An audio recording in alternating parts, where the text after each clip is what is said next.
मैंने कल ही आपको बता रहा था कि 1945 के बाद में यह सुस्पष्ट था कि अंग्रेज कभी भी जा सकते हैं, आज भी जा सकते हैं। हो तो फाइनल तो गया था 1940 के बाद, अगस्त प्रस्ताव लाए थे, अगस्त प्रस्ताव में उन्होंने कह दिया था हम भारत को छोड़ के जाएंगे। 45 में तो साफ साफ ही हो गया था, वर्ल्ड वॉर खत्म हुआ, वर्ल्ड वॉर खत्म होते का उन्होंने हम जाएंगे। और केवल भारत को आजाद नहीं करके गए थे, अंग्रेजों ने जहां जहां उनके कब्जे थे दुनिया में सब जगह आजाद हो गए थे। अंग्रेजों ने कोई इस दौरान में कोई 20-30 देश आजाद किए थे। कारण था कि सेकंड वर्ल्ड वॉर में अंग्रेजों की खुद की हालत इतनी ज्यादा खराब हो गई थी कि उनसे संभल नहीं रहे थे, उनका देश बर्बाद हो गया था। हिटलर ने इतनी मिसाइलें मारी थी लंदन पे, लंदन धुआं धुआं कर रहा था, इसलिए उनके बेचारों की खुद की नहीं पार पड़ रही थी, अपने को कहां संभालते। तो उनका भाई साहब राम रूम ही है, तुम तुम्हारा जानो, तुम्हारा काम जानो, हम तुम्हारे देश से वापस जाएंगे। तो कई बार मुझे तो बड़ा अजीब लगता है जब हम ये कहते हैं कि 47 में हमने देश आजाद करवाया, किया करके गए, क्योंकि इसी दौरान युगांडा रवांडा तवांडा भी आजाद हो गए थे। तो युगांडा रवांडा तवांडा को आजाद कौन करा रहा था, वो भी तो हो ही रहे थे ना आजाद। इसी टाइम में श्रीलंका बर्मा आजाद हुए तो उनको भी तो किसी ने तो करवाया होगा, तो आजाद होने ही थे। समय का चक्र ऐसा ही था, उपनिवेशवाद कॉलोनाइजेशन जो था वो समाप्ति हो रहा था कि नहीं, ये थ्योरी गलत साबित हो रही थी कि अब किसी भी देश पे कब्जा नहीं करना है, अब अपने अपने देश में जाके रहो और अलग अलग देशों से व्यापार वाणिज्य स्थापित करो।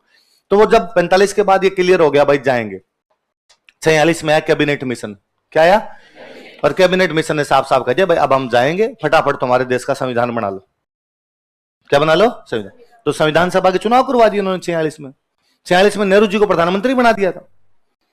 46 में अपने नेहरू जी प्रधानमंत्री बन गए। 46 में ही नेहरू जी प्रधानमंत्री है, वल्लभ भाई पटेल अपने गृह मंत्री है, वो आपके सरदार बलदेव सिंह जी थे वो अपने रक्षा मंत्री हुआ करते थे, राजेंद्र प्रसाद अपने कृषि मंत्री है, सब लोगों को ऐसे डिपार्टमेंट दिए हुए। पर 46 तक अंग्रेज ये कह रहे थे कि हम बंटवारा नहीं करेंगे, एक ही भारत रहेगा, भारत एक ही रहेगा, हम अलग से बंटवारा नहीं करेंगे। और 46 में कैबिनेट मिशन जब आया था 46 में, तब जिन्ना भी राजी था और जिन्ना ही कह रहा था एक कर दो, कोई दिक्कत नहीं। कैबिनेट मिशन के सामने तो जिन्ना भी हां भर गया था कि ठीक है एक। और उन्होंने कहा संविधान सभा बनाते हैं, संविधान बनाएंगे और जहां जहां मुसलमान ज्यादा है उन राज्यों का संविधान तुम अलग से बना लेना। कैबिनेट मिशन एक सिफारिश रख गया था कि केंद्र का संविधान अलग होगा, राज्यों का संविधान अलग।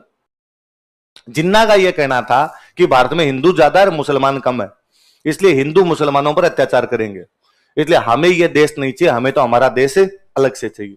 तो कैसे अत्याचार करेंगे? तो साहब ये सारे कानून अपने हिसाब से पास कर लेंगे और इनके कानून हिसाब से पास होंगे तो मुसलमानों पर अत्याचार होगा। तो अंग्रेजों ने जिन्ना को राजी किया, कहा जहां जहां मुसलमान ज्यादा है तू तेरे कानून अलग बना लेना, सेंटर के अलग, राज्यों के अलग, जैसे कश्मीर में 370 थी जैसे अलग कर लेना यार तुम्हारे। तो जिन्ना तब तो राजी हो गया, जिन्ना ने कहा ठीक है मैं कर लूंगा।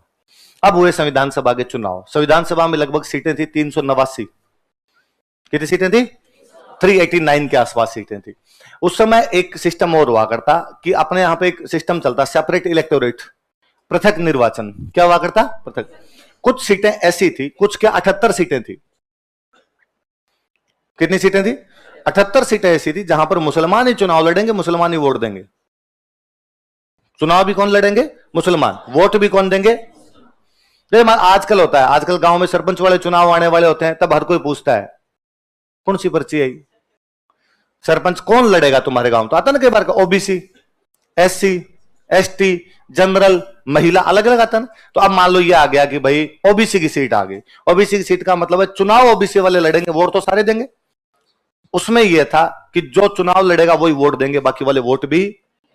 78 सीटें ऐसी है जहां पर मुसलमान ही चुनाव लड़ेंगे और मुसलमान ही वोट दें। और ये सारी की सारी जिन्ना जीत गया। मुस्लिम लीग एक पार्टी है तो कांग्रेस ने भी अपने कैंडिडेट खड़े किए, भाई मुसलमान लड़ सकते हैं, किसी भी पार्टी का मुसलमान लड़ सकता है, तो कांग्रेस ने भी अपने खड़े कर दिए, इधर जिन्ना ने भी अपने खड़े कर दिए। जिन्ना जीता 78 में से 73। कितनी सीटें जीत गया? कांग्रेस के 0, एक सिंगल सीट नहीं मिली कांग्रेस वालों को, एक सिंगल मुसलमान नहीं जीता, सारे के सारे जिन्ना के जीत गए। तो जिन्ना ने कहा यस मजा है, सारी की सारी क्लीन स्वीप मारा है, सारी की सारी सीटें जीते हैं। तो किसी इंटेलिजेंट आदमी ने आगे जिन्ना को समझा कि साइड में मैथमेटिक्स में कमजोर आदमी, टोटल सीट कितनी है? तो उसने कहा 389। तुम कितनी जीते हो टोटल में से? कहा हम जीते 73। कितने % होती है? 24-25% के आसपास होती है। कह दी सारे खड़े हो जाओ 73 कि ये कानून हम बनवाएंगे। बनवा सकते हो क्या? जिन्होंने करना कहा सारे खड़े हो जाओ और कहो ये कानून हम लागू नहीं होने देंगे, तो रद्द करवा सकते हो क्या? का जिन्ना ने कहा मैं नहीं खेल रहा।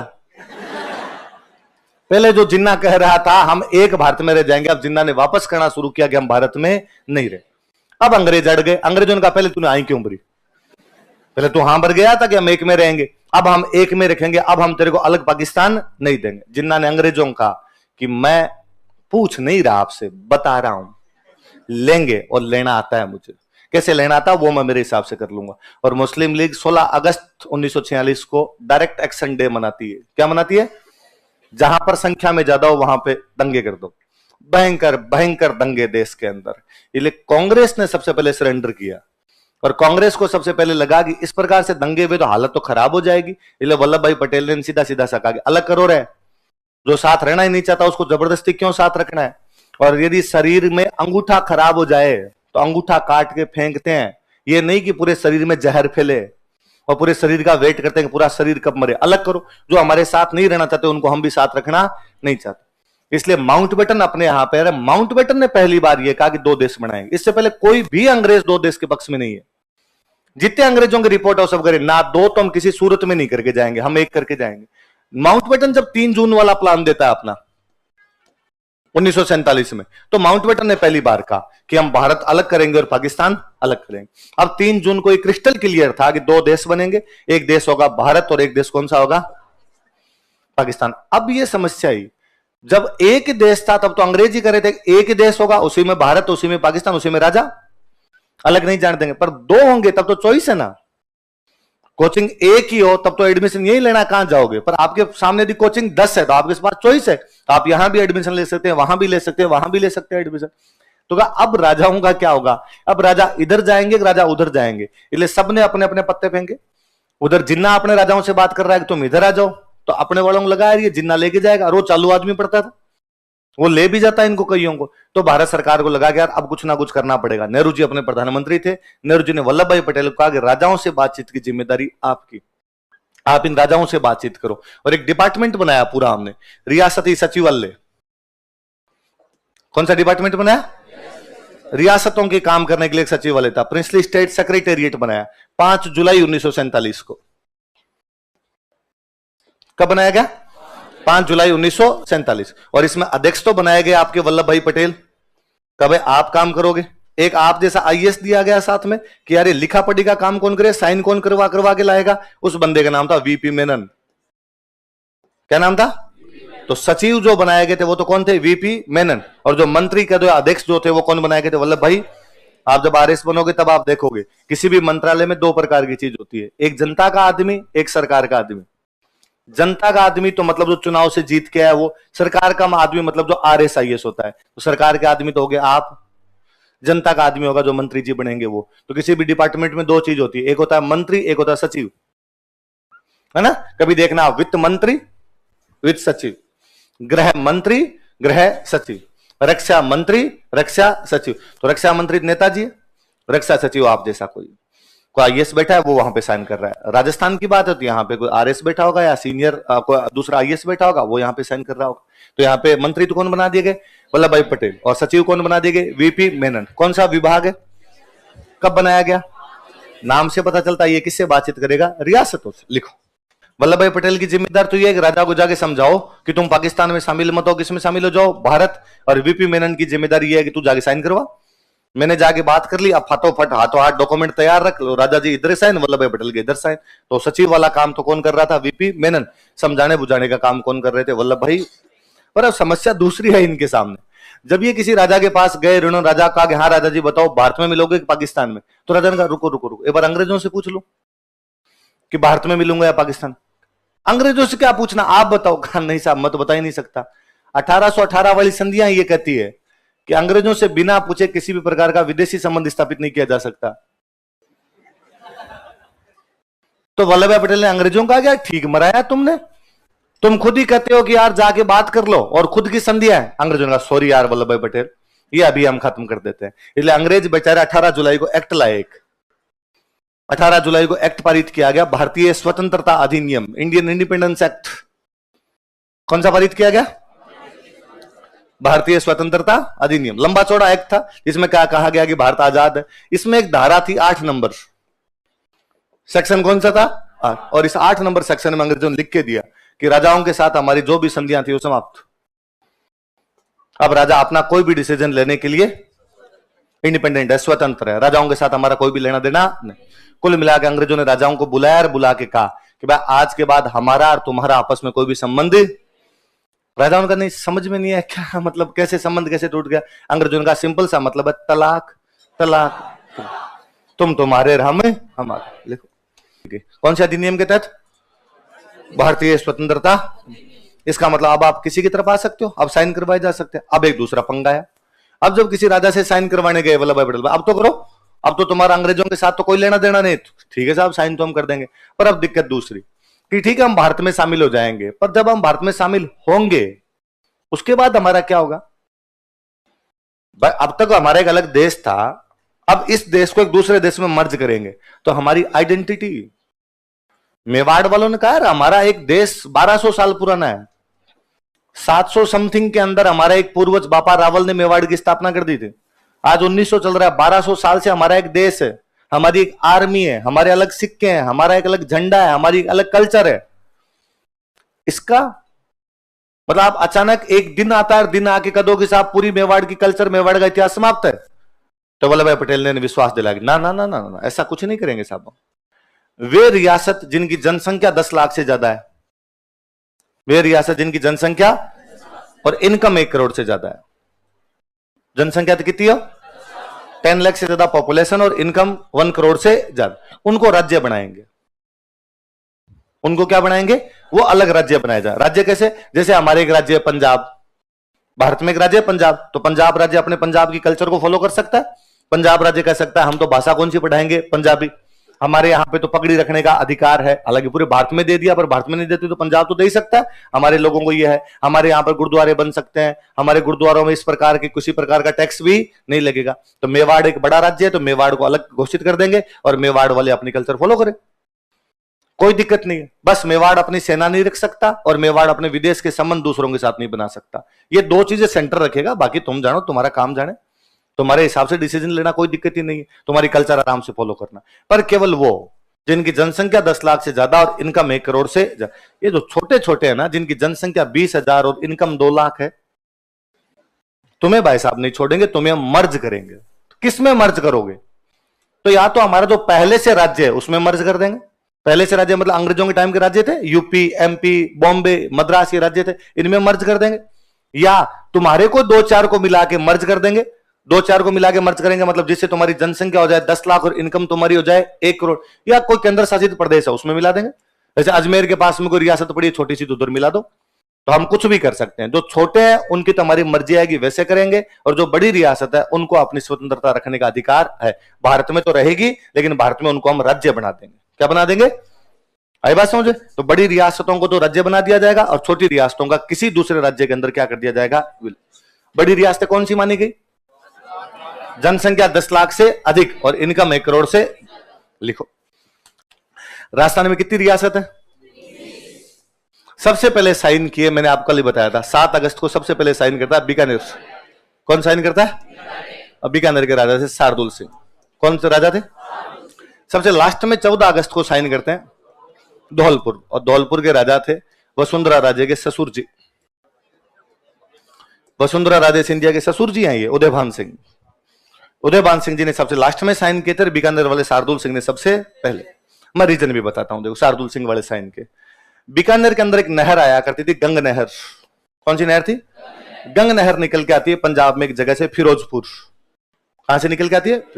फिरोजपुर से निकल के आती है। गंगा सिंह लेके आए थे, शार्दुल सिंह के पिता थे। 1927 में गंग नहर लेके आए अंग्रेजों से समझौता करके, क्योंकि पंजाब किसके पास था? अंग्रेजों के। इसलिए पानी कहां से लेना? पंजाब से। तो समझौता भी किससे करेंगे? अंग्रेजों से। तो अंग्रेजों से समझौता किया कि पंजाब का पानी हमें दे दो, हम नहर बना लेंगे, आप पानी दे दो। अंग्रेजों ने, गंगा सिंह के दोस्त थे अंग्रेज, अंग्रेजों ने गंगा सिंह की बात मानी, उनको नहर का पानी दे दिया और बीकानेर के अंदर पानी आ गया। गंग नहर आ गई, राजस्थान की पहली नहर है वो। कहां से आती है? पंजाब में, फिरोज।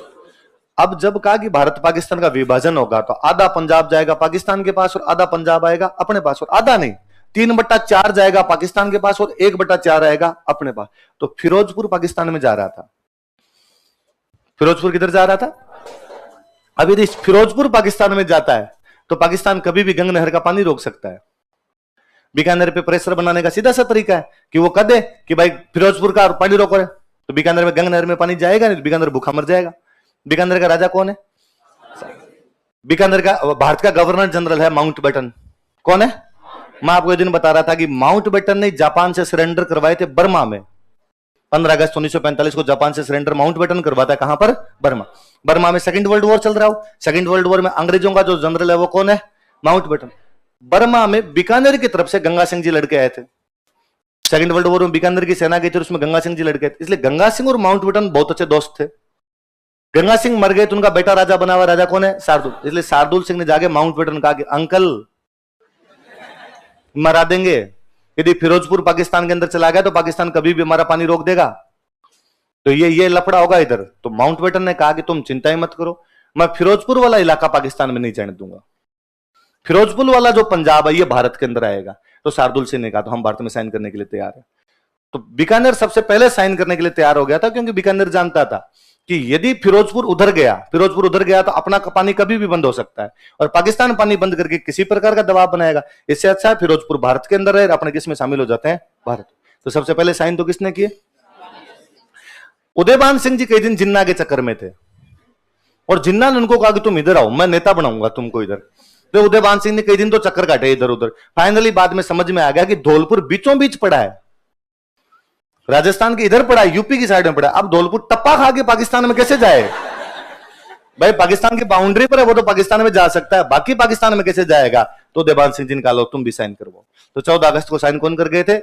भारत आजाद हुआ 15 अगस्त को, जो मैं कल आपको बात कर रहा था कि हमने साइन 15 अगस्त से पहले ही कर दिए। 15 अगस्त वाले दिन तो अपने सब जगह तिरंगा था यहां पे, तो लिखो 47 में जब आपका देश आजाद होता है, देश आजाद होने के बाद जब पाकिस्तान बन गया, तो पाकिस्तान ने 47 में आजाद होते ही थोड़े दिन बाद 3 हमले किए। कितने हमले किए? 3 तरफ हमले किए उसने। पाकिस्तान एक हमला करता है कश्मीर। कहां करता है? पाकिस्तान एक हमला करता है बलूचिस्तान। कहां पर करता है? बलूचिस्तान पाकिस्तान में नहीं था, अंग्रेजों ने बलूचिस्तान को आजाद किया था। बलूचिस्तान पाकिस्तान और ईरान के बीच की एक टेरिटरी है। अंग्रेजों ने कहा था बलूचिस्तान भारत में नहीं है, अलग है, अलग से छोड़ के जा रहे थे वो उसको, पर पाकिस्तान उधर बलूचिस्तान पर हमला करता है। पाकिस्तान एक हमला करता है जैसलमेर। कहां करता है? 3 हमले हैं। किधर किधर? कश्मीर, बलूचिस्तान। पाकिस्तान बलूचिस्तान को पूरे को खा गया। आज बलूचिस्तान पाकिस्तान का एक राज्य है। कश्मीर में आधे में पहुंच गया पाकिस्तान। कितने पहुंच गया? तब कश्मीर के राजा जी जागे। कश्मीर के राजा जी थे हरि सिंह। क्या नाम था? और हरि सिंह जी को पहले यह लगता था कि कश्मीर अलग आजाद रहेगा। क्या फायदा आजाद रहेगा? तो उनको लगा कि एक साइड में रहेगा भारत, एक साइड में रहेगा पाकिस्तान, एक साइड में रहेगा अफगानिस्तान, एक साइड में रहेगा रसिया, एक साइड में पड़ा तिब्बत। हम इतने देशों के बीच में होंगे। ऊपर वाली बाउंड्री लगती है, आप कभी देखना, ऊपर उज्बेकिस्तान और देश टॉप बने, पहले तो रसिया हुआ करता पूरा, तो ऊपर से बाउंड्री लग जाएगी। इतने देशों के बीच रहेंगे। टूरिस्ट पैलेस, पर्यटक सारे के सारे अपने आएंगे। जैसे यूरोप में छोटे छोटे देश आपके कि चेक गणराज्य, स्विट्जरलैंड, क्या क्या कमा के खा रहा है स्विट्जरलैंड? यही तो है कि वहां पर्यटक जाते, निमोनी तो मना के आ रहे हैं लोग, और क्या कर रहे हैं वहां पे? तो कश्मीर आ जाएंगे और मेरा देश आराम से प्रगति करता रहेगा। लेकिन अब उधर से पाकिस्तान ने हमला किया। पाकिस्तान ने हमला किया तो हरि सिंह की आर्मी में सबसे पहले बगावत हुई, और हरि सिंह की आर्मी के खूब सारे सैनिक पाकिस्तान के साथ जाके मिल गए। अब हरि सिंह के समझ में आई कि सेना ही साथ नहीं है, अपने तो पब्लिक भी उधर जाना चाहती है और अपने तो फौजी भी उधर जाना चाहते हैं। तो हरि सिंह जी भाग के नेहरू जी के पास, और नेहरू जी को कहा कि नेहरू जी फटाफट आर्मी भेजो और हमारे कश्मीर को बचाओ। नेहरू जी ने कहा तुम्हारा अलग देश, हम क्यों बचाएं? तो कहा हम विलय के लिए तैयार हैं, साइन करो। लो ये किए साइन। अब भारत ने अपनी भेजी सेना, लेकिन भारत की सेना को कहा गया भाई पाकिस्तान उधर से आ रहा है, पाकिस्तान को रोको। तो पाकिस्तान आधे तक आ गया था, ये कश्मीर है मान लो, तो यहां तक पाकिस्तान आ गया। इंडियन आर्मी गई, उसने यहां जाके पाकिस्तान को रोक दिया।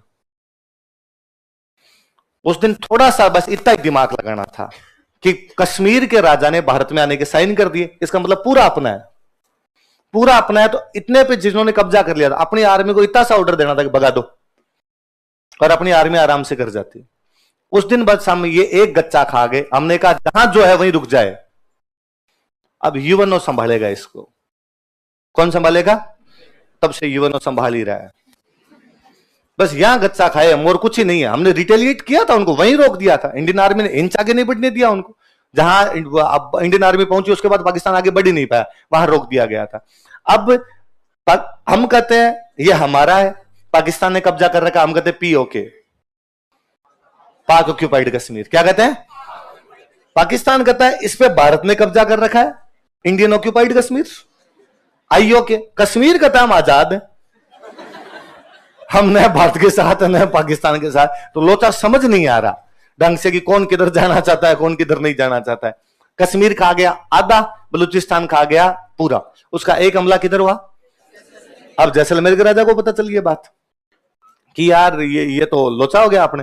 और अब अपने क्या करेंगे उधर से? अच्छा, पाकिस्तान ने तीनों जगह अपनी आर्मी नहीं भेजी। पाकिस्तान की हाई आर्मी थी, लेकिन आर्मी वाले एक भी आर्मी की ड्रेस में नहीं, सारे के सारे वो कबीलाई कपड़े, जो आसपास की जनजातियां जो कपड़े पहने। वैसे भी पाकिस्तान की सेना की ड्रेस सलवार कुर्ता है, दुनिया का एकमात्र देश जिसके सैनिक सलवार कुर्ते पहन के लड़ते हैं। फिर क्या ही लड़ते होंगे, उनकी ड्रेस को देख के पता चलता है। और तो पाकिस्तान की सेना के बड़े शानदार किस्से हैं। नहाते नहीं थे, अजीब से लोग थे। एक बार कौन अमेरिका का कोई राष्ट्रपति था, भगवान जाने कौन है, और उसने एक बार जनरल था कोई, उसका अमेरिका कोई बड़ा नेता था, वो इनके आया वार आर्मी को देखने के लिए गया। अब इनके आर्मी वाले खड़े, सारे आर्मी वाले खड़े। उस अमेरिका वाले ने नोटिस किया कि वो सीधे नहीं खड़े हो रहे, सलवार कुर्ते पहने हुए, कोई इधर खुजली करे। तो उसने कहा रे क्या है ये, और उसने आके वापस जो पाकिस्तान का कर्नल वर्नल था उसको, कर्नल को ना आके कहा कि यार इनके ना अंडरगारमेंट्स चेंज करवो, इनके सबकी खुजलियां हो रखी, और ये देखा जाना चाहिए थोड़ा। अब कर्नल साहब के भी अंग्रेजी इतनी ही समझ में आई। कर्नल साहब गए अपने सैनिकों को जाका कि सोल्जर्स अंडरगारमेंट्स चेंज करेंगे। अब्दुल रशीद को देगा, रशीद हारून को देगा, हारून अपने आपस में चेंज करवा लिए। तो इतना ही दिमाग था उधर को, ज्यादा लपड़ा था नहीं। तो कबीला ही घुसे उधर से। अच्छा, वो कबीला ही घुसे, वो ड्रेस पहनी हुई, जनजातियों की ड्रेस पहनी। तो पाकिस्तान साफ साफ कहे कि भाई हमने तो हमला किया नहीं, हमारे तो जनजातियों ने हमला कर दिया, सेना तो हमारी कहीं जा ही नहीं रही, तो आप सीधा सीधा तो एक्शन भी नहीं ले सकते। जैसलमेर वालों को जैसे पता चला यार अपने पे उधर से हमला हो गया, तो जैसलमेर ने सहायता मांगी जोधपुर से। किससे सहायता मांगी? जोधपुर के राजा हणवंत सिंह थे। हणवंत सिंह जी का कि हणवंत सिंह जी, हम पे पाकिस्तान का अटैक हो गया, हमारी सहायता कीजिए। जोधपुर ने अपनी थल सेना और अपनी एयरफोर्स दोनों भेजी। जोधपुर के पास एयरफोर्स थी। जोधपुर में आजादी से पहले 12 हवाई अड्डे थे और नियमित उड़ानें भरा करती थी जोधपुर से यूरोप की। वो देश था भाई, एक पहले देश था, तो मैकेनिज्म तो रहा होगा देश का, क्यों गावड़ा थोड़ी था कोई। जब अंग्रेजों के साथ संधि है, अंग्रेज बराबर बिठा रहे हैं उस आदमी को, तो कुछ तो पुदीना है उसके पास में। तो जोधपुर ने अपनी एयरफोर्स उतारी और जोधपुर ने अपनी इन्फेंट्री उतारी, दोनों उतारी। लेकिन एयरफोर्स ने जब ऊपर से जाके देखा कि यार ये तो कोई मुट्ठी भर से सैनिक है, कबीला ही है, ज्यादा है भी नहीं, और कुछ ही नहीं कर रहे थे। पाकिस्तान वाले उधर से घुसे, गांव में आग लगा रहे थे, गांव में आग लगा रहे, गायों वायों को खोल के लेके जा रहे थे, महिलाएं वलाएं को अकेली है तो उनको पकड़ पकड़ के लेके जा रहे, गांव वाले को मिल गए तो मार रहे, वैसा कुछ कांड कर रहे थे वो। तो उन्होंने कहा कि यार एयरफोर्स की तो जरूरत ही नहीं है, इन्फेंट्री जाके भगा देगी। और जोधपुर की इन्फेंट्री गई, जैसलमेर की इन्फेंट्री के साथ जाके लड़ी और पाकिस्तान को भगा दिया उधर से। उस दिन जैसलमेर की एक बात बहुत अच्छे से समझ में आई कि हमारा अस्तित्व पूरी तरीके से जोधपुर भी डिपेंड है। जिधर जोधपुर जाएगा उधर अपने को जाना पड़ेगा, क्योंकि अपने को यदि कोई बचा रहा है इस इलाके के अंदर तो कौन बचाएगा? क्योंकि अपनी लोकेशन ऐसी है कि अपने उस साइड में क्या है? पाकिस्तान। इसलिए जैसलमेर वालों से कहा भाई तुम्हारा क्या करना है, तो उन्होंने कहा हमें तो जोधपुर में मिला दो। किधर मिला दिया था? अच्छा, उस समय जैसलमेर में राजा हुआ करते जवाहर सिंह। राजा कौन थे? और जब ये हमला इधर से हुआ तो भाई जोधपुर के राजा ने जैसलमेर के राजा को कहा कि आप अपना महल छोड़ के जोधपुर आ जाओ। एक प्लेन गया, प्लेन को कहा कि रॉयल फैमिली को पूरी को रेस्क्यू किया जाए, जैसलमेर की रॉयल फैमिली को, और जोधपुर ले आओ। तो जैसलमेर के राजा को जाकर जोधपुर के राजा ने आपके लिए अलग से एक चार्टर भेजा है और कहा कि आपकी पूरी रॉयल फैमिली को, रानी बच्चे जो भी है, वो जोधपुर चलो। नहीं, क्यों जोधपुर क्यों जाऊं मैं? तो साहब उधर से पाकिस्तान का हमला हुआ है, हो सकता है अपने कमजोर पड़े, पाकिस्तान भारी पड़ जाए, और पाकिस्तान भारी पड़ जाएगा तो आप पर कब्जा कर लेगा। कब्जा करते सबसे पहले राजा वो मारेंगे, आपके परिवार को नुकसान पहुंचाने की कोशिश करेंगे, इसलिए आप जाओ। दिमाग खराब है तुम्हारा? जनता मर रही है वो नहीं दिख रही, और मैं भाग के जाऊं, जनता को इस स्थिति में छोड़ के जाऊं? आज दिन तक 1000 सालों से मेरे पूर्वजों ने इस जनता से टैक्स लिया है, आज जब जनता के ऊपर ये बारी आई कि जनता मर रही है या जनता पर अटैक हुआ, तो मैं कहूं मैं भाग के जाऊंगा ना, जनता मरेगी तो मैं भी मर जाऊंगा। आपको हमारी सहायता करनी है तो कीजिए, वरना हम हमारी सहायता कर लेंगे। उस बंदे के इस स्टेटमेंट से मुझे याद आता है कि इस बार जब तालिबान ने अफगानिस्तान पर कब्जा किया तो अफगानिस्तान राष्ट्रपति सबसे पहले भागा। मुझे याद आता है कि यूक्रेन की जब लड़ाई चल रही है तो यूक्रेन के राष्ट्रपति महोदय, तुम भले उनके बहादुर के कितने किस्से को पता भी नहीं है, कहां है, 4 दिन पहले पता चला कि वो के लिए फोटो शूट करवा रहा है, वाइफ अलग फोटो शूट करवा रही है, खुद अलग फोटो शूट करवा रहा है। आपका देश युद्ध की विभीषिका में जल रहा है, आप फोटो शूट करवा रहे हैं। तब जैसलमेर वाले राजा को लगता है कि नहीं यार, राज क्या चीज है, कि उसने कहा कि नहीं छोड़ के नहीं जाऊंगा, मरेंगे तो सारे साथ में मरमुरा जाएंगे। इसलिए जैसलमेर का तय हो गया कि जैसलमेर किधर मिलेगा,